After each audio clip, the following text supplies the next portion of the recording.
1912 চনৰ 14 এপ্ৰিল নিশা তেতিয়া প্ৰায় 11:40 টাইটানিক কেতিয়াও নুডুবে, কিন্তু টাইটানিক ডুব গ'ল।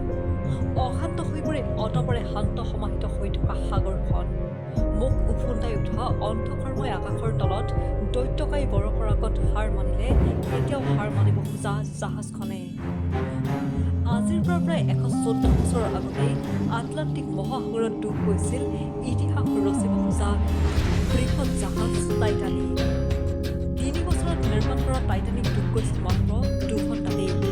1912 চনৰ 15 এপ্ৰিলৰ নিশা 2:40 পাছতেই ডুব গৈছিল কেতিয়াও ডুবিব নোৱাৰিব বুলি আত্মসংকাৰেৰে সৈতে ইংলেণ্ডৰ হোৱাইট ষ্টাৰ লাইন কোম্পানীয়ে নিৰ্মাণ কৰা টাইটানিকখন। টাইটানিকৰ সম্পূৰ্ণ নাম দ্য RMS টাইটানিক, যি আছিল আভিজাত্যৰ এক মোহৰ। ব্ৰিটিছ লাক্সাৰী পেছেঞ্জাৰৰ বিলাসী যাত্ৰাৰে 1912 চনৰ 10 এপ্ৰিলত যাত্ৰা আৰম্ভ হৈছিল টাইটানিকৰ। সেই সময়ত টাইটানিকৰ মুঠ 22,000 যাত্ৰী আৰু কেইবাশ ক্ৰু সদস্য আছিল। চাউথহাম্পটনৰ পৰা নিউয়ৰ্ক চিটি অভিমুখী টাইটানিকৰ বাধাৰ প্ৰাচীৰ হৈ থিয় দিছিল এটা প্ৰকাণ্ড আইচবাৰ্গে। কোৱা হৈছে প্ৰাচীন কালত টাইটান গ্ৰীক পৌৰাণিক কাহিনীৰ শক্তিশালী দেৱতা আছিল, যাৰ বাবে বৃহৎ আকাৰ হোৱাৰ বাবে জাহাজখনৰ নাম দিয়া হৈছিল টাইটানিক।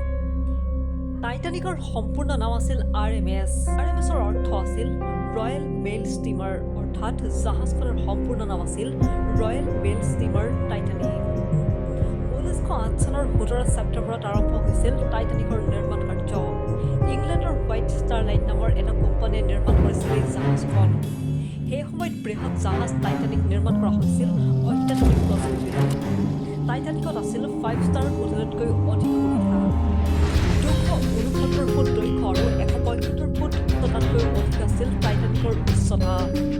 টাইটানিকৰ প্ৰথম শ্ৰেণীৰ ভাড়া আছিল অতি বিলাসী $1,600, তৃতীয় শ্ৰেণীৰ ভাড়া আছিল $32।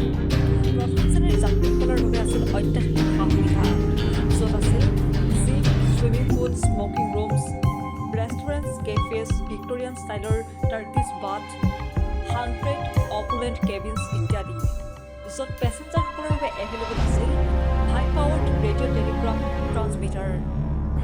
এক ৰোমাঞ্চকৰ যাত্ৰাৰে আগবঢ়ালে টাইটানিক।